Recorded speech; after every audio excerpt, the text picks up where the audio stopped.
Karachi Kings, 14 runs, 2 points on the board, and a performance that had everything: explosive starts, a middle overs collapse, a Gladiators chase that threatened to derail everything, and then one man who simply refused to let that happen. Welcome back to the channel. This is your complete post-match breakdown of PSL 11, Match 2, Karachi Kings vs Quetta Gladiators at the Gaddafi Stadium in Lahore. Stay with me, because this one has layers. Shamyl won the toss and sent the Kings in to bat. On paper, a defensible call, some grass on the surface, the potential for early seam movement, and the logic that due later in the evening would benefit the chasing side.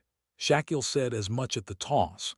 He wanted his spinners fresh for the back end, and he backed Abrar Ahmed and Usman Tariq to control the middle phases. The reasoning was sound. The execution, as we'll see, fell apart at the precise moments it mattered most.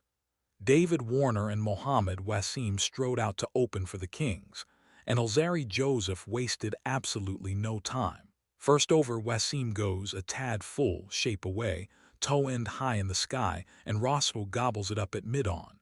0 off 3 balls. The Kings were 1 down before they'd even blinked.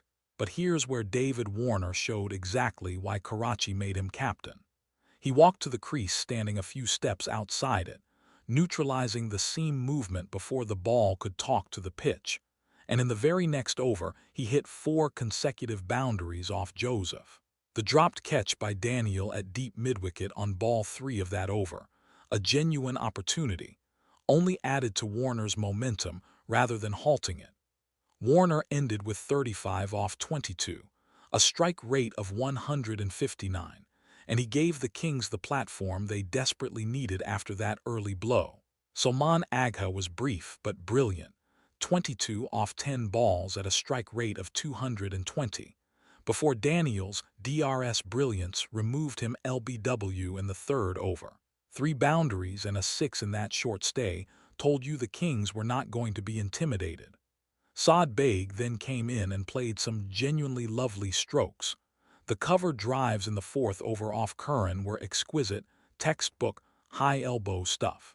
He made 30 off 23 with 6 fours before Daniel's slower bouncer in the 8th over did exactly what it was designed to do: drag Beg into the pull, mistime it, find the fielder. Smart bowling. The real problem for Karachi came in the middle stretch.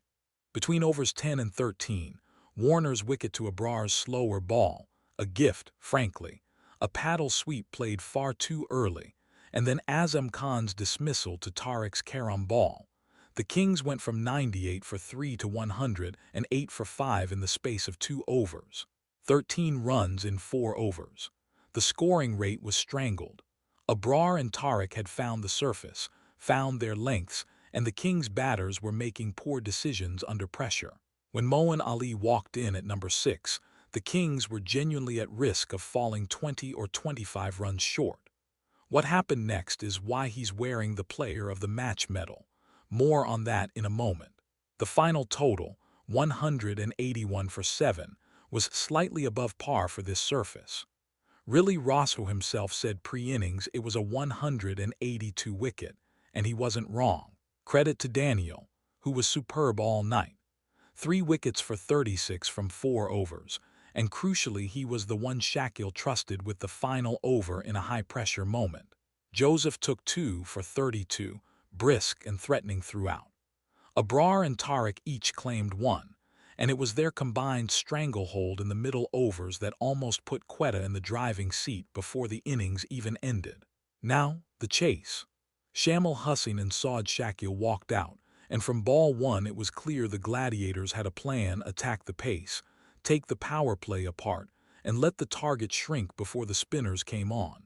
Moeen Ali opened with the ball, and Shamyl greeted him with 2 elegant boundaries in the 1st over. The inside-out cover drive in particular was gorgeous. But it was Shamyl who detonated things. Over 1, a 6 flicked over backward square leg. Over 3, a massive 6 over midwicket off Hasan Ali. Over 4, another 6 over long on off Shahid Aziz. Over 5, a flat 6 off Hamza that brought up his 50 off just 21 balls. The second fastest PSL 50 in Gladiators history, by the way. At the end of the power play, Quetta were 75 for 0. Karachi had been 60 for 2 at the same stage. The chase looked done. Then Salman Agha took the ball in the 7th over. Back of a length around off, Shamyl went for the big heave, didn't quite get hold of it, and Moeen Ali at long on took a clean catch. 52 off 24 balls. Gone. And the entire complexion of the chase shifted. Seamers had gone for 60 for 0 in 4 overs. Spinners finished with 48 for 3 and 8. The numbers tell the story perfectly. Saud Shakil was the one batter who could have held this chase together. He was 33 off 25 when Moeen Ali had him chipping one to deep cover in the 9th over, played it inside out, couldn't find the gap, couldn't find the elevation. 95 for 2. The Gladiators suddenly needed everything to go right. Khawaja Nafe perished to a Zampa Beauty genuine drift, back through the gate, stumps disturbed. Rosso made 25 before Hasan Ali's off-cutter clipped the top of middle stump in the 16th over. At that point, 56 were needed from 24 balls, and the asking rate had climbed to 14 and over. Hasan Nawaz grafted 19 off 24, but couldn't accelerate when it mattered. McDermott found some boundaries but arrived too late to the crease to make a decisive impact. And then the 19th over happened. Hasan Ali, a man who had conceded 16 in his first over alone, came back and took 3 wickets in 4 balls. Nawaz holed out to long off. Curran bowled through the gate, the sound of those stumps, audible even in an empty Gaddafi, sent Hasan roaring. Hat-trick ball. Daniel came in and was caught at backward point, 3 wickets, 2 runs. The game was mathematically over, 30 needed from the final over. McDermott hit a 6 and 2 fours with tremendous skill and courage against Hamza, but it was always going to be a footnote, not a turning point. Quetta finished on 167 for 7. Karachi won by 14 runs. Now let's talk about the man who made all of this possible, Moeen Ali. Player of the match and without question the correct decision. When he came in at number 6 in the 10th over, the Kings were 104 for 4, 2 set batters gone in quick succession. The scoring rate stalled, and Abrar and Tariq in full control. He scored just 5 off his first 10 deliveries. 0 boundaries. Quiet, calculated, absolutely refusing to panic. He said it himself after he'd have panicked earlier in his career. But he sat in. He waited. He read the conditions. And then in the 14th over off Curran he exploded. A boundary. Then a 6 over long on picking the slower ball to perfection. Then another boundary through the offside. From the 14th over to the end of the innings, he scored 43 runs off 19 deliveries.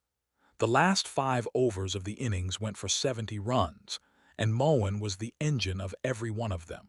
He finished 48 not out off 29 balls, 4 fours, 3 sixes, a strike rate of 165. But that raw number undersells the impact. He turned 111 for 5, with 7 overs remaining into 181 for 7. That's the difference between a modest total and a match-winning one. He also bowled 4 overs for 26 runs and took a crucial wicket in the chase, Shakil's dismissal, at the exact moment the Gladiators needed to keep wickets in hand. 2 contributions, both match-defining. There was genuinely no one else near him for this award. 3 moments define this match, and they are precise, not general. The first, Daniel's DRS review in the 3rd over to remove Salman Agha. Agha had been batting at a strike rate of 220. He was already a threat. Umpire on the field said not out. Shakil trusted his bowler, went upstairs, and got 3 reds hitting middle and leg. That decision required confidence and game awareness. It swung the innings before it could truly take off, bringing Warner and Baig together rather than letting Agha wreak havoc. The second, Shamyl Hussain's dismissal in the 7th over. 75 for 0. The required rate was under 8 and over. The Gladiators were ahead on every metric. 1 ball later, Moeen takes the catch at long on, and the chase that looked clinical suddenly needed rebuilding. The spin stranglehold that followed 48 for 3 in 8 overs from the Tweakers traces directly back to this wicket. Shamyl's 52 set the platform but couldn't finish the job. Without him at the crease, no one else in the Gladiators lineup had that gear. The third, Hasan Ali's 19th over, 3 wickets for 2 runs. The Gladiators had 6 wickets in hand going into it. They needed 35 from 12. Improbable, but cricket had seen it done. Nawaz and McDermott were both at the crease. Hasan bowled Nawaz, bowled Curran, had Daniel caught, and in the space of 4 deliveries turned a difficult chase into an impossible one. That over wasn't just a spell of bowling. It was a match-sealing act of skill and nerve from a man who'd conceded 16 in his very first over earlier in the game. Now let's rate the performances. Karachi Kings batting 7 out of 10. The power play was decent. The death was outstanding thanks to Moeen, but the middle overs implosion was a genuine concern. Too many batters gave their wickets away with poor shot selection. Warner's paddle sweep off Abrar being the most egregious example. The depth is there, the discipline needs work. Karachi Kings bowling 7.5 out of 10. Zampa was composed and economical, giving just 26 from 4 overs and picking up a key wicket. Moeen was tidy and impactful in both innings. Hasan Ali's return from what was a terrible first over to a match-winning final spell showed character. The seamers, Hamza in particular, were too expensive and offered little threat, conceding 57 from 4 overs without a wicket. The balance of the attack is something Warner will need to monitor. Quetta Gladiators batting 5 out of 10. The power play was exceptional. 75 without loss was the best platform they could have asked for. But the batting order after Shamyl had no one capable of replicating his intent.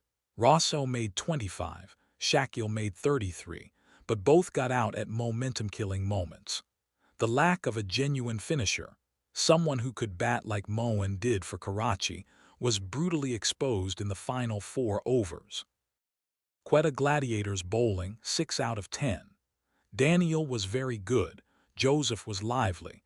Abrar and Tariq did exactly what good spinners should do on this surface. But the failure to hold Moeen for even 3 or 4 more deliveries in the back half of the innings proved fatal. One dropped catch, Shamyl shelling Moeen in the 19th over, encapsulated their fielding night. Opportunities given, runs conceded, match lost. On the points table, Karachi Kings opened their PSL 11 campaign with 2 points and sit alongside Lahore Qalandars, who beat Hyderabad on opening night. For Quetta, this is not a disaster. They were last season's table toppers and runners-up. But losing a chase you were controlling at 75 for 0 will sting. Their middle-order fragility and fielding lapses are problems that need addressing before better teams expose them more ruthlessly. That's a wrap on Match 2 of PSL 11, a match that had chaos, discipline, individual brilliance, and a comeback bowling spell that will be replayed for weeks. The headline writes itself: Karachi held their nerve. Quetta didn't. And Moeen Ali, on debut for the Kings, reminded everyone exactly what a world-class all-rounder looks like when the pressure is at its highest. Drop your player of the match pick in the comments. Was it Moeen, or do you think Hasan Ali's comeback deserved the nod? We want to hear it. If you haven't subscribed yet, now is the time. PSL 11 is already delivering, and we're covering every match with this level of detail. Share this video with a fellow cricket fan and we'll see you for the next fixture. Until then, stay sharp,